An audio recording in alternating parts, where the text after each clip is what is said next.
इस पूरी दुनिया में शायद ही कोई ऐसा इंसान होगा जो अपने आप को कामयाब होते नहीं देखना चाहता, एक बड़ी लेवल पर पहुंचते नहीं देखना चाहता। हर कोई चाहता है कि एक ऐसा दिन आए जब इतना कामयाब वो हो जाए कि उसको फिर पैसों के लिए मेहनत न करनी पड़े और जो लाइफ वो जीना चाहता है वो एग्जैक्ट लाइफ वो जी पाए। एंड नो डाउट इसके लिए लोग मेहनत भी बहुत करते हैं।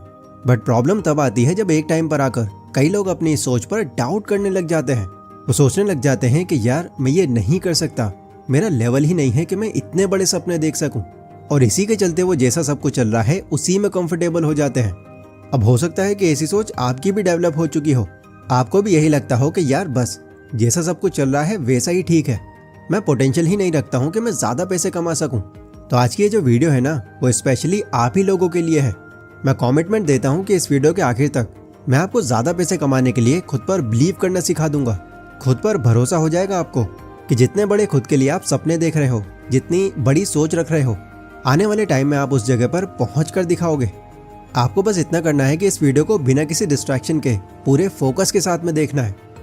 देखो, एक इंसान अपनी लाइफ में जितनी भी बड़ी चीज़ें कर पाता है, शुरुआत उसकी उस इंसान के बड़ा सोचने से ही होती है। एंड ऐसे हमारे पास अनलिमिटेड एग्जाम्पल्स हैं, like McDonald's, Nike, Coca Cola, Samsung, Starbucks, Domino's and many more, जो चाहते तो एक कंट्री की सिटी के एक छोटे से मोहल्ले में एक शॉप से भी गुजारा आराम से कर सकते थे। एंड ऐसा अगर ये करते भी तो आज ये पूरी दुनिया में फेमस होने के बजाय सिर्फ उसी एरिया में फेमस होते।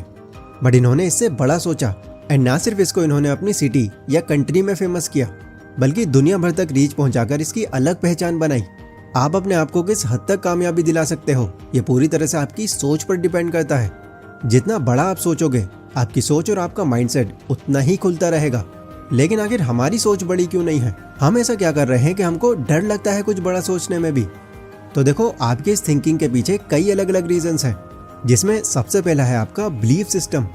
अगर कोई इंसान है जो कुछ बड़ा सोच नहीं पा रहा या कुछ बड़ा सोचना चाहता ही नहीं, तो इसके पीछे एक बड़ा रीजन उसका सेल्फ डाउट हो सकता है।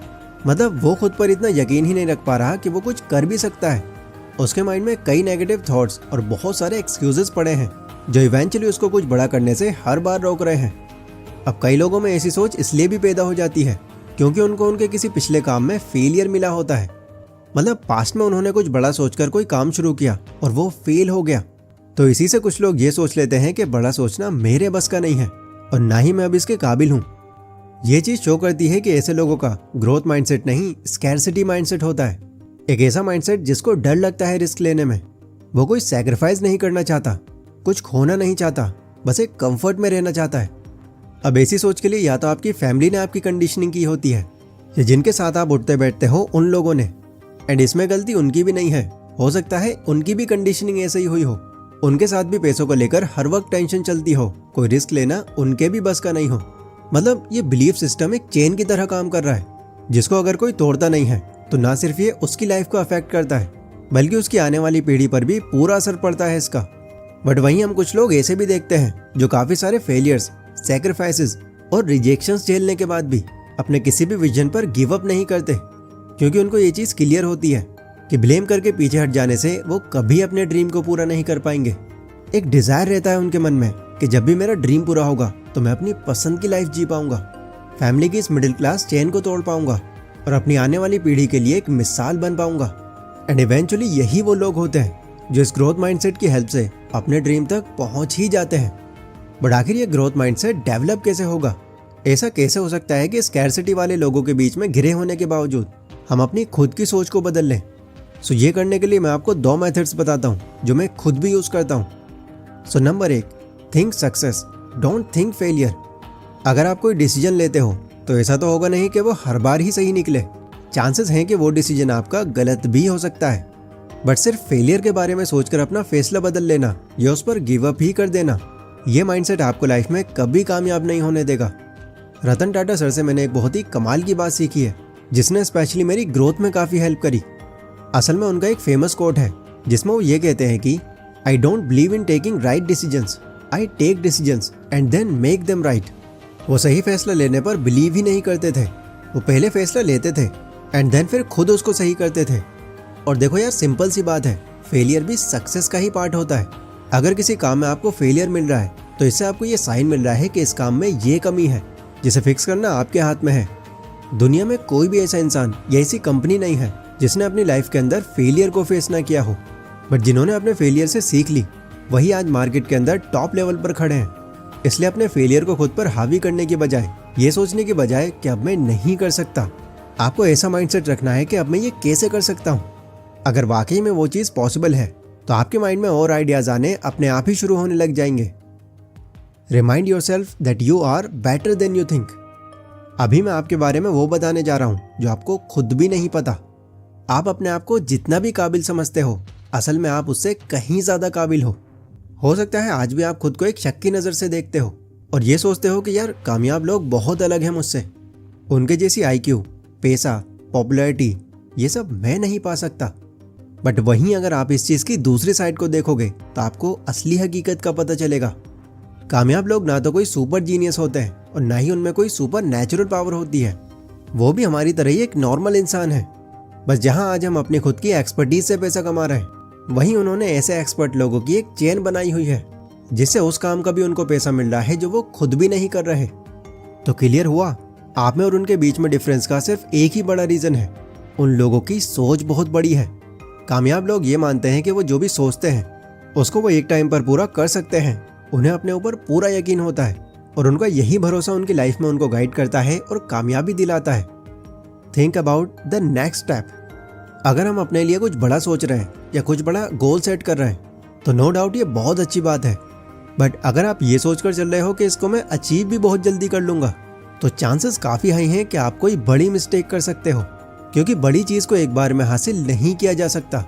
सोच भले ही हमारी बड़ी हो बट शुरुआत हमको छोटे छोटे स्टेप्स के साथ ही करनी होती है। एक बुक है the magic of thinking big नाम से, उसके अंदर ऑथर ने इसका एक काफ़ी अच्छा एग्जाम्पल दिया है। उन्होंने बुक में बताया है कि CBS न्यूज़ के एक जर्नलिस्ट थे एरिक सैवरिड नाम के। वर्ल्ड वॉर 2 में उनके साथ में एक बहुत अजीब एक्सीडेंट हुआ। जब वॉर के टाइम में उनको और उनकी टीम को म्यांमार और इंडिया के बॉर्डर के पास वाले जंगल में लिटरली प्लेन से जंप करना पड़ गया। अचानक से हुए इस जंप की वजह से वो अपने रेस्क्यू मिशन से 140 माइल्स दूर गिरे। वहां तक पहुंचने के लिए उनको और उनकी टीम को अगस्त के दिन की तेज गर्मी और रात के बारिश वाले मौसम में एक लंबे चौड़े पहाड़ की चढ़ाई करनी थी, जो एरिक और उनकी टीम दोनों के लिए ही इम्पॉसिबल सा लग रहा था। जब इन लोगों ने चढ़ाई करना शुरू किया तो पहले ही दिन इन लोगों की हालत काफ़ी ख़राब हो गई, क्योंकि इनमें बहुत से ऐसे सैनिक थे जो काफ़ी घायल थे और ऐसे हालात में 140 माइल्स तक जाना, वो भी पैदल, ये बहुत चैलेंजिंग काम था।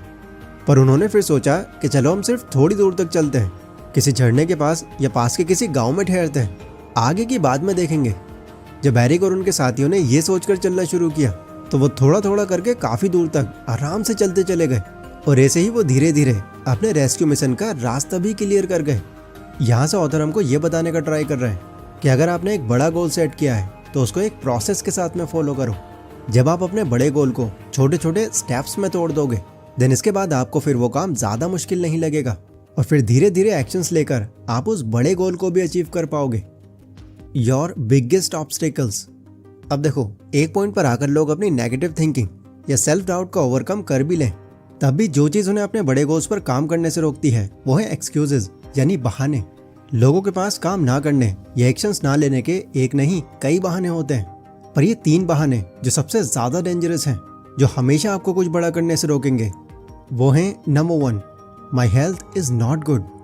कई लोग आपने ऐसे देखे होंगे जो कोई भी काम ना करने के लिए बीमारी का बहाना देते हैं और इस बहाने से उनको दूसरे लोगों से सिंपैथी और अपने काम को टालने का मौका मिल जाता है। पर ऐसा करके ये लोग किसी और का नहीं, सिर्फ अपना ही नुकसान करते हैं, क्योंकि ऐसे बहानों से भले ही वो दूसरों की नज़रों से बचे रहें बट खुद की नज़रों में उनकी वैल्यू बहुत कम हो जाती है, क्योंकि उन्हें खुद पता होता है कि ये काम मैं कर सकता हूँ बट बहाना बनाकर मैं अपना सिर्फ टाइम खराब कर रहा हूँ। हमने ऐसे कितने ही एग्जाम्पल्स देखे हैं। स्टीफन हॉकिंस, निक वुजीसिस, हेलन केलर, सुधा चंद्रन, जो फिजिकली या मेंटली डिसेबल्ड होने के बावजूद अपनी लाइफ में वो सब कर जाते हैं जो मैक्सिमम लोग नहीं कर पाते। एंड जैसा कि मैं आपसे बार बार बता रहा हूँ, आपके एक्शंस आपकी सोच पर डिपेंड करते हैं।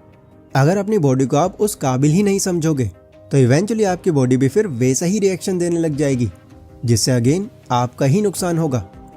Number 2, I am not that educated. आज के इस बदलते टाइम ने इस बात को तो प्रूव कर दिया है कि ज़्यादा पैसा कमाने के लिए आपका ज़्यादा पढ़ा लिखा होना ज़रूरी नहीं है। कई जगहों पर आज एक 12th फेल इंसान भी एक MBBS डॉक्टर से ज़्यादा पैसे कमा रहा है। इससे आप ये समझ सकते हो कि अगर बात सक्सेस की हो तो यहाँ आपका इंटेलिजेंट होना ही सब कुछ नहीं होता। इंटेलिजेंस से ज़्यादा लोगों का एटीट्यूड भी मैटर करता है। मतलब आप किस तरह सिचुएशन को हैंडल करते हो, कैसे सॉल्यूशन ओरिएंटेड बनते हो, वो चीज़ आपके इंटेलिजेंस से ज़्यादा बड़ी होती है। तो आपकी नाकामयाबी का ब्लेम अपनी एजुकेशन को देना, ये सोचना कि मैं बहुत ज़्यादा पढ़ा लिखा नहीं हूँ इसीलिए मैं आगे नहीं बढ़ पा रहा, ये रीज़न पूरी तरह से इलॉजिकल है। स्पेशली आज के टाइम में जहाँ डिग्री से ज़्यादा स्किल्स को प्रायोरिटी पर रखा जा रहा है।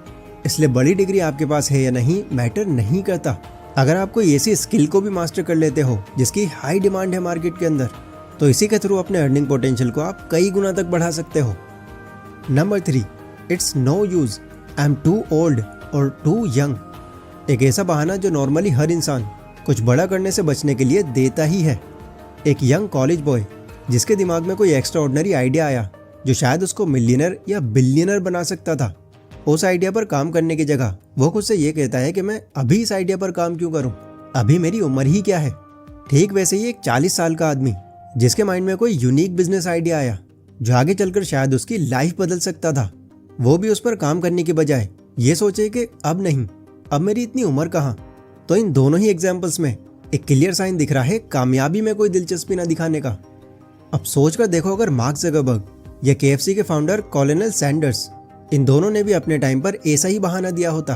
बिकॉज मार्क भी फेसबुक की शुरुआत से पहले सिर्फ 19 साल के थे और सैंडर्स 40 साल के, तो शायद ना तो आज फेसबुक होती और न ही KFC। कुछ ज्ञानी लोगों का मानना होता है कि कामयाबी एक पर्टिकुलर एज में ही सीमित होती है, और ये वही ज्ञानी लोग होते हैं जिन्होंने खुद अपनी लाइफ में कुछ नहीं किया।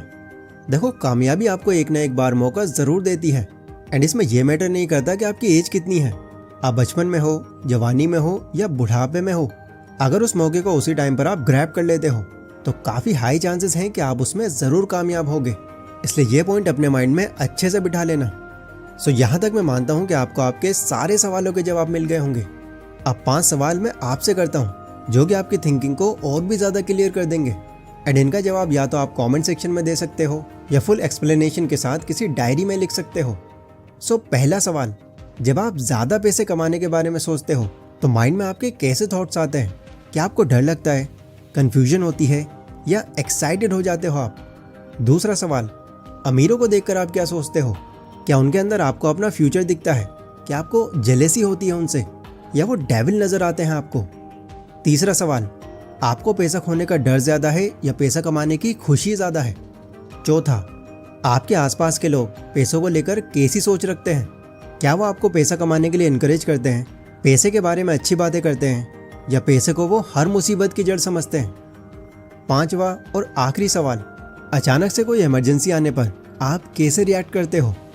इन 5 सवालों को पहले अच्छे से समझना और सोच समझकर जवाब देना। आप देखोगे कि पैसों को लेकर आपकी थिंकिंग, आपकी सेल्फ अवेयरनेस और भी ज़्यादा क्लियर हो जाएगी। और ये सारी बातें समझने के बाद आपका ये स्कैरसिटी माइंडसेट एक ग्रोथ माइंडसेट में शिफ्ट हो जाएगा। तो मैं उम्मीद करता हूँ कि यहाँ तक इस वीडियो से आपको काफ़ी कुछ सीखने मिला होगा। ये वीडियो अगर आपको पसंद आई हो तो इसको लाइक ज़रूर कर देना, एंड आप भी अगर इसी तरह की 2D एनिमेटेड वीडियोस बनाना चाहते हो तो डिस्क्रिप्शन में मैंने इसके कंप्लीट कोर्स का लिंक दिया हुआ है, जहां आप सिर्फ 399 रुपीज़ में इस तरह की कमाल की वीडियोस सिर्फ 20 दिनों में बनाना सीख सकते हो। सो जाओ और इस नए स्किल को सीखकर अपनी अर्निंग पोटेंशियल को बढ़ाओ।